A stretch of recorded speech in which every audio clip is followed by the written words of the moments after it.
नहीं है कि जो परंपरागत हों या लकीर के फकीर हों, ये बाद में बने सारे सारे।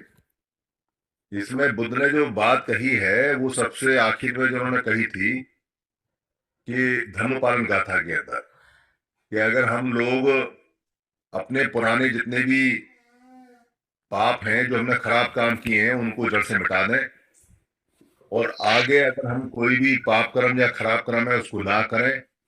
बस यही बुद्ध की शिक्षा है। शास्त्र में हमारी शिक्षा होता है, यही बुद्ध की शिक्षा है। जो पहले वाले उनको हटा दें, मिटा दें, खत्म कर दें और आगे बनने ना दें। यानी जो पहले वाले किए हैं उनको खत्म कर दें और आगे वाले बनाए ना, तो हम मुक्त हो जाते हैं, हमारा जीवन शुद्ध हो जाता है, मुक्त हो जाता है। यहाँ आज हम बुद्ध पूर्णमासी, पूर्णमासी का मतलब है पूर्ण माने पूरा और मास माने महीना, यानी महीना पूरा हो गया जिसको बुद्ध पूर्णिमा बाद में संस्कृत करके बदला गया। और बुद्ध पूर्णमासी इसलिए बोलते हैं क्योंकि पूरी दुनिया के अंदर ऐसा माना जाता है कि बुद्ध का जन्म भी जो वैसाख बोलते हैं इसको, वैसाख, वैसाख पूर्णमासी, यानी कि वैसाख जब पूरा महीना हो गया और जब चांद पूरा हो गया, क्योंकि पहले जो गणना होती थी चांद पर आधारित थी, उसी दिन उनका जन्म हुआ।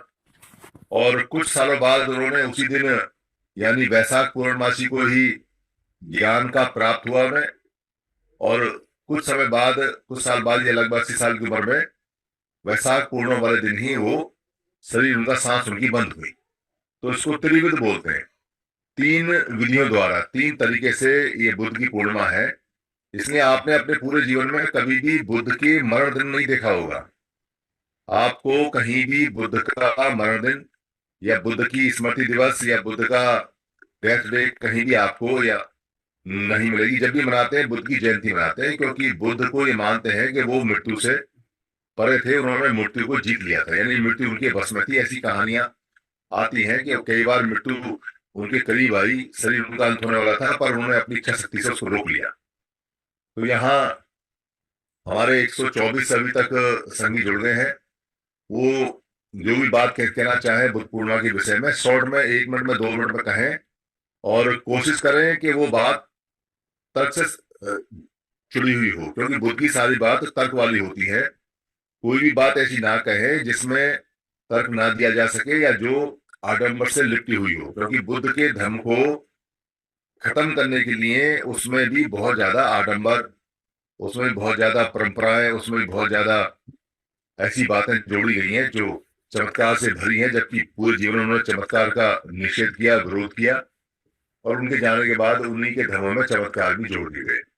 तो हैंड रेज करें अपने अपने और बताएं, और बीच बीच में हम बताते रहेंगे कि बुद्ध के जो संघ है, उस संघ से, जो श्रमणों का संघ है, उससे अभी क्या फायदा है और क्या नहीं है।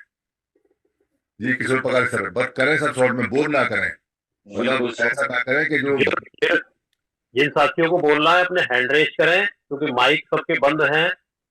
क्योंकि ये हमें प्रैक्टिस करनी है बंद माइक के साथ ही मीटिंग करने की। तो जो उसका हैंड रेज होगा उनका माइक ऑन कर दिया जाएगा।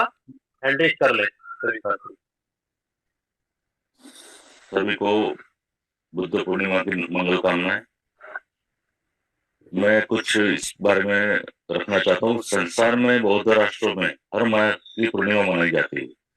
इस दिन त्रिशरण वंदना, पंचशील आदि ग्रहण किया जाता है। धर्म प्रवचन तथा धर्मोपदेश किया जाता है। अपनी अपनी क्षमता के अनुसार मनाने का प्रयास सबको करना चाहिए। वैशाखी पूर्णिमा का जो महत्व है, तथागत के संबंध में निम्न 3 ऐतिहासिक घटनाएं घटित होने के कारण इस पूर्णिमा का बौद्ध जगत में सबसे अधिक महत्व है। सिद्धार्थ गौतम का जन्म ईस्वी सन 543 में इसी दिन वैशाखी पूर्णिमा को लुम्बिनी वन में हुआ था।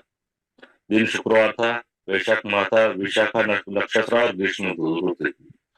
दूसरी घटना है, उरुवेला के निरंजना नदी के किनारे एक पीपल के वृक्ष के नीचे बैठकर बुद्धत्व को प्राप्त कर सिद्धार्थ गौतम 35 वर्ष की आयु में इसी वैशाखी पूर्णिमा को बुधवार को ईस्वी सन 528 में सम्यक समुक्त हुए, यानी उनको बोधि प्राप्त हुई। तीसरा, इसी दिन मल्लों की राजधानी कुशीनारा के सालवद में ईस्वी सन पूर्व 483 में वैशाखी पूर्णिमा को मंगलवार के दिन भगवान बुद्ध का महापरिनिर्वाण हुआ था। इस मंगल दिन को त्रिशरण अष्टशील ग्रहण करके धम्म सभा, धम्म प्रवचन, धम्म चर्चा और धम्म प्रभात फेरी किया करते हैं। बस ये बुद्ध पूर्णिमा का महत्व है और हमको इसी तरह से मनानी चाहिए। धन्यवाद। संगम नमामि सर, संगम नमामि, संगम नमामि। तीनों घटनाएं जंगल में हुई है, खुले में हुई है। यानी जन्म भी आसमान के नीचे हुआ है, पेड़ों के बीच में, ज्ञान भी प्राप्त हुआ है पीपल के पेड़ के नीचे, खुले में, जंगल में, और मरे भी हैं तो साल वृक्षों के बीच में जंगल में मरे हैं। यह अद्भुत घटना है। इसलिए संघ की जितना भी उन्होंने संघ को जोड़ा या समझाया जाना, वो भी खुले में। उनकी जो गंधकुटी थी, गंधकुटी बुला करते थे जहां वो रहते थे, कुटिया थी। उस गंधकुटी में आनंद के सिवा किसी को आने की अनुमति नहीं थी। बुद्ध ने कभी भी कोई भी बात किसी के लिए भी जो कही, वो सार्वजनिक और सार्वजनिक स्थान पे कही। उनका कोई भी ऐसा सूत्र या कोई भी ऐसा उपदेश कहीं किसी कूटागार या किसी जो गर्भगृह या गर्भस्थल या बंद कमरे में नहीं है। उन्होंने प्रश्न के जवाब दिए, खुले में दिए। उन्होंने सबको सुना, खुले में सुना।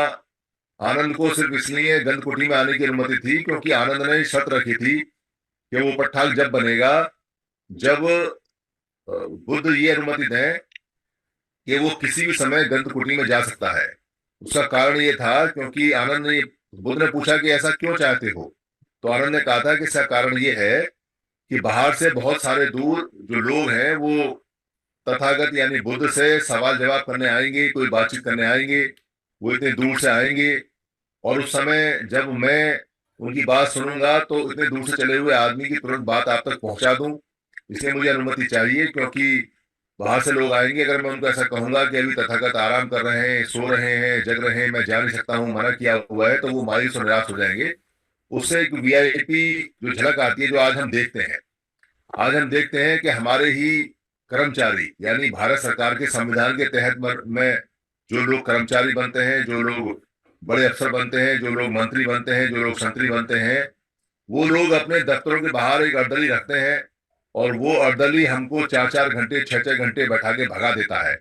यानी कि हमारा नौकर, हमारा अधिकारी, हमारा ही जो हमने जिसको अधिकारी बनाया, जिसको संविधान के तहत में वोट देकर चुना अपनी सेवा के लिए, वो हमें सेवा की बजाय हमें धुतकारता है और गेट से ही भगा देता है।